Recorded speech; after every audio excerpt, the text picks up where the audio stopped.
नमस्ते दोस्तों, मेरा नाम है राज और आप देख रहे हैं मेरा यूट्यूब चैनल स्लो लर्नर। आज का वीडियो मैं 2 कंपनीज़ ऐसी ढूँढ के लाया हूँ, जो इस बारे में है कि मुझे जो अच्छी अपॉर्च्युनिटी दिख रही हैं और ऐसा नहीं है कि मार्केट में यही 2 अच्छी हैं, ये मार्केट में जो अपॉर्च्युनिटी हैं ये मुझे मिली हैं, मुझे लगता है ये अच्छी हैं, मेरी नॉलेज, मेरी रिसर्च के हिसाब से तो आपके लिए वीडियो ये लेके आया हूँ।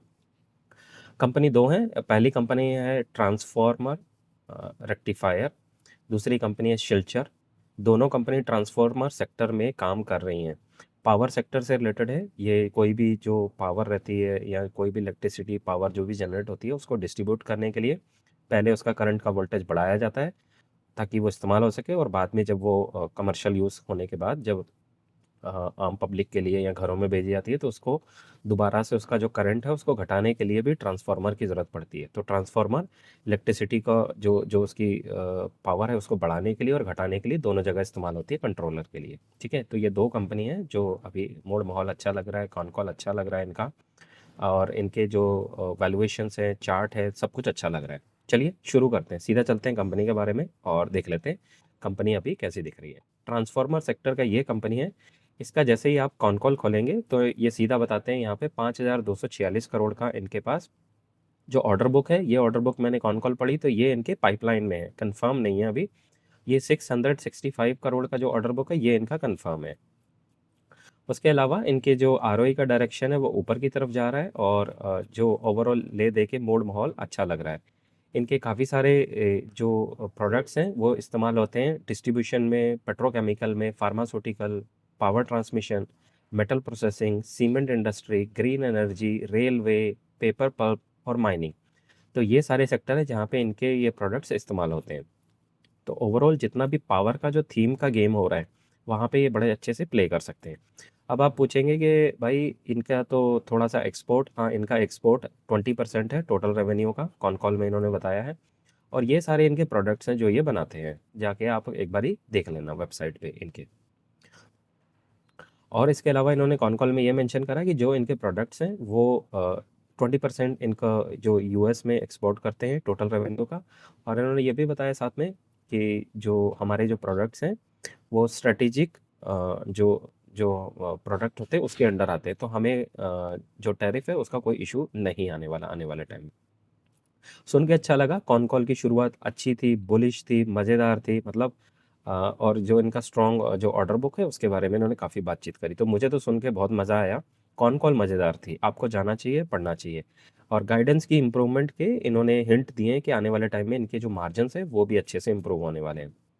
फिर गाइडेंस की अगर बात कर ली जाए तो 16 से 18% के बीच के इनके जो मार्जिन की गाइडेंस है वो इन्होंने बताई है और कॉन कॉल में इन्होंने जो गाइडेंस रहती है कंपनी के सेल्स ग्रोथ वो थोड़ा-सा इन्होंने बताया नहीं है, घुमा के थोड़ा-सा बताया है। प्लांट के बारे में जो इन्होंने बताया है कि जो इनका मोरैया वाला प्लांट है वो अगला जो क्वार्टर है उसके एंड तक शुरू हो जाएगा। 15,000 एमवीए कैपेसिटी उसकी है, तो इस चीज़ को भी आप देख लेना। ओवरऑल इनका कॉन कॉल की बात करें तो कॉन कॉल ठीक था, बुलिश था, स्ट्रॉन्ग था। मज़ेदार था और टैरिफ का आंसर यहाँ पे मैंने पहले ही आपको बता दिया लेकिन कॉन कॉल के इस हिस्से में इन्होंने टैरिफ के बारे में बात करी। तो ये हो गई पहली कंपनी ट्रांसफार्मर। दूसरी कंपनी है शिल्चर, सेम तरह का बिज़नेस है कंपनी, ये भी ट्रांसफार्मर सेक्टर में है और इनके भी प्रोडक्ट सेम सेम इंडस्ट्री में ही इस्तेमाल होते हैं। फिर ये इनके जो प्रोडक्ट्स हैं आप एक बारी इनकी जो पीपीटी है वहाँ पे जाके देख लेना।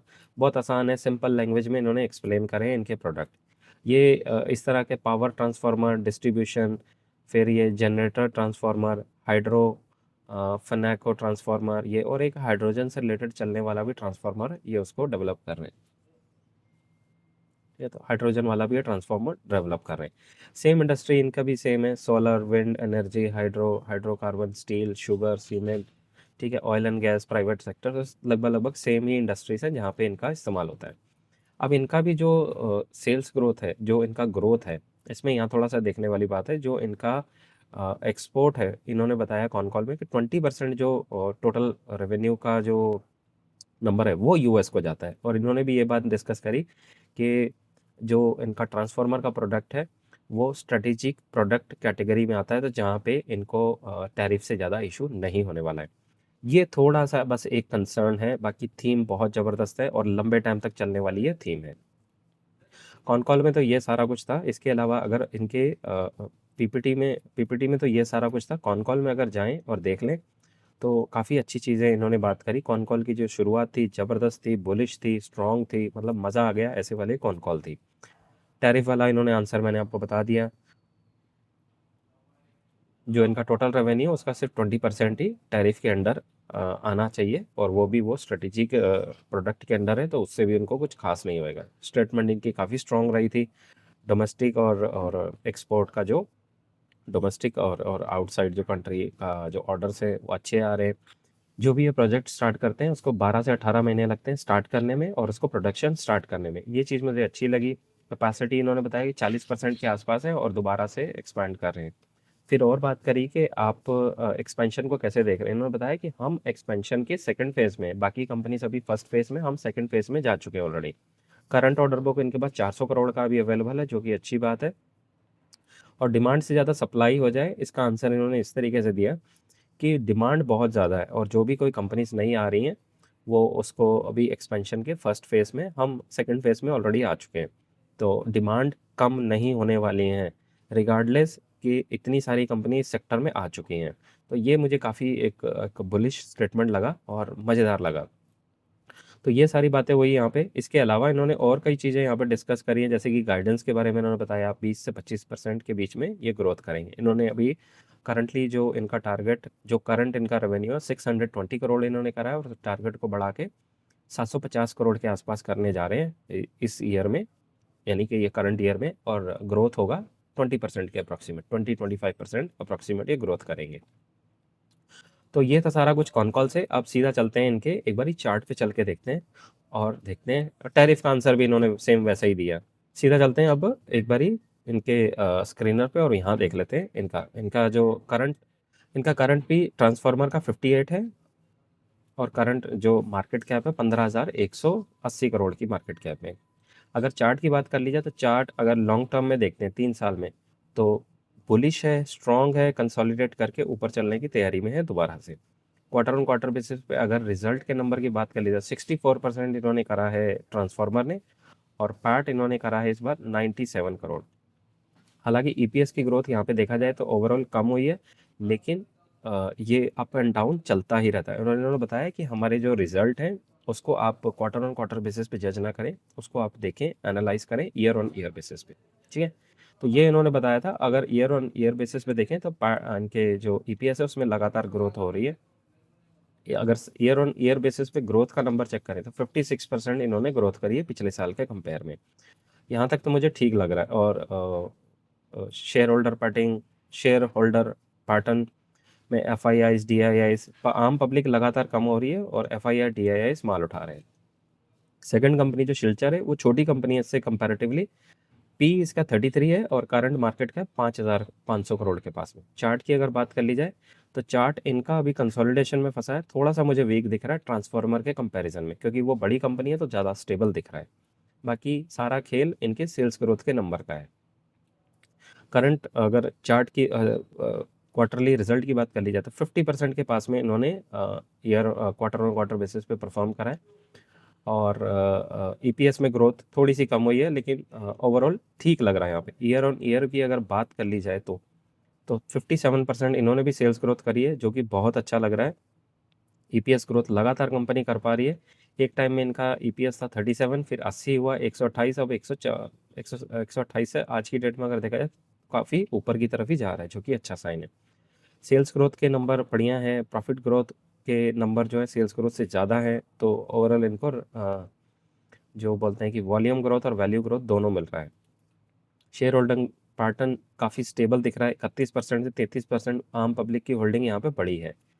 तो ये था दो अच्छी कंपनी जो मुझे मिली है मार्केट में, जो कि काफ़ी अच्छे से परफॉर्म कर रही हैं आज की डेट में। अब यहाँ पे कंसर्न क्या है? कंसर्न सिर्फ एक ही आ रहा है कि जो यूएस वाला टैरिफ है इनके एक्सपोर्ट का, वो मैं एक बार दोबारा समराइज़ कर देता हूँ। कंपनी ने बताया है कि हमारी जो सेल्स ग्रोथ है उसका 20% ही हम यूएस को एक्सपोर्ट कर रहे हैं, इससे ज़्यादा नहीं। और जो एक्सपोर्ट कर रहे हैं ट्रांसफार्मर के जो प्रोडक्ट्स हैं, वो स्ट्रेटेजिक प्रोडक्ट कैटेगरी के अंडर आते हैं, जिनके ऊपर भी टैरिफ का ज़्यादा असर नहीं होना चाहिए, ये कंपनी का मानना है। तो आपको करना क्या चाहिए? ऐसी 2 कंपनी को आपको ट्रैक में रखना चाहिए और किसी भी एक कंपनी में बेट नहीं लेनी चाहिए। बेट कहना थोड़ा गलत होगा। अगर आप पोजीशन बनाने के बारे में सोच रहे हैं तो एक आपको डिस्क्लेमर दे दूँ, मैं जस्ट इन्फॉर्मेशन के लिए बता रहा हूँ ये 2 कंपनीज़। ऐसा आपने कोई भी काम नहीं करना, आपने बाय सेल नहीं करना सुन के। अगर मैं आपकी जगह होता तो मैं क्या करता? मैं बजाय एक कंपनी में जाने के मैं दोनों कंपनी की तरफ जाता। पता है क्यों? एक तो मेरा रिस्क थोड़ा-सा डाइवर्सिफ़ाई हो जाता। 19-20 अगर किसी एक कंपनी में होता भी है तो दूसरी कंपनी बच सकती है। लेकिन यहाँ पे क्या हो रहा है कि पूरा का पूरा सेक्टर ही इस टैरिफ से डरा हुआ है। तो आप कंपनी 2 ले लें, 3 ले लें, 4 ले लें, मार आपको बराबर पड़ेगी। तो आपको क्या करना चाहिए? ऐसे सेक्टर से अभी आज की डेट में दूर रहना चाहिए। फिर भी जिन्होंने पोज़ीशन बना ली है, थोड़ा-सा कंसर्न है, हल्की कर लो। और अगर ऐड करने के लिए देख रहे हैं, तो मैं कहूँगा अगर ₹100 लगाने हैं आपने, 100 में से ₹2 लगाओ, इससे ज़्यादा मत लगाओ। ₹2, ₹4, ₹5 मैक्सिमम ₹10 से ज़्यादा मत लगाओ और वेट करो। जैसे ही ये सैंक्शन वाला, टैरिफ वाला खेल एकदम क्लियर हो जाए, उसके बाद आप देख लो। आपको कंपनी खुद ही बता देगी, ऊपर जा रही है या नीचे जा रही है, वो आपको देख लेना है। ठीक है? तो कुछ इस तरीके से आपको कंपनी को एनालाइज़ करना चाहिए। तो ये आपके लिए मैं लेके आया था। इसके अलावा मेरी स्टडी चल रही है, ये काफ़ी सारी जो कंपनी है जो मैं फ़ॉलो करता हूँ, उनके कॉन-कॉल रिज़ल्ट सब जो पड़े हैं। जल्दी वीडियो आएगा, मैं कम से कम 30-35 कंपनियाँ कवर कर चुका हूँ ऑलरेडी और रिमेनिंग जो कंपनी है 40-50 और अच्छी कंपनी है, उनको कवर करके एक लंबा-सा एक ही वीडियो आएगा और एक ही वीडियो में सारे कुछ बता दूँगा कि इस पूरी जो भीड़ है, उसमें अच्छी कंपनीज़ कहाँ पे खड़ी हैं, अच्छे वैल्यूएशन के साथ। जो मैंने बाकायदा पढ़ ली हैं, उनका सेल्स ग्रोथ अच्छे हैं, चार्ट अच्छे हैं, वैल्यूएशन अच्छे हैं और इस मार्केट में जो उथल-पुथल हो रही है, उसके बीच में भी स्ट्रॉन्ग दिख रही हैं। तो पूरी सब्जी मंडी में घुस के अच्छी-अच्छी जो कंपनी है, वो ढूँढ के पूरा एक कंप्लीट वीडियो जल्दी आ जाएगा, उसमें टाइम लगेगा। बहुत मेहनत लग रही है इसको पढ़ने में, बनाने में। अप्रॉक्सिमेट इस हफ्ते की शायद एंड तक वीडियो आ जाना चाहिए। इसी वजह से मैंने वीडियो की जो फ्रीक्वेंसी है, उसको बहुत कम कर दिया है कि मतलब मन नहीं हो रहा है, कोई अच्छी कंपनी नहीं है, क्या वीडियो बनाऊँ? Just for the sake of video बस मुँह उठाओ और बना दो, मेरा वो मन नहीं है। इस वजह से मैंने वीडियो की फ्रीक्वेंसी अभी काफ़ी कम करी हुई है। स्टडी अच्छे से चल रही है, नो डाउट मज़ा आ रहा है और जैसे ही कुछ भी अच्छा मिलेगा आपके साथ शेयर करता रहूँगा। तो ये था आज का वीडियो, आई होप इसने कुछ वैल्यू ऐड करा होगा आपके लिए। अगर आपको अच्छा लगा है वीडियो, प्लीज़ आप लाइक, शेयर, सब्सक्राइब कर दीजिए। आपका ऐसा करने से मुझे बहुत मोटिवेशन मिलता है और इस चैनल को आपके सपोर्ट की बहुत ज़रूरत है। तो मिलते हैं अगली वीडियो में, तब तक के लिए सीखते रहिए, खुश रहिए, इन्वेस्ट करते रहिए। Thank you.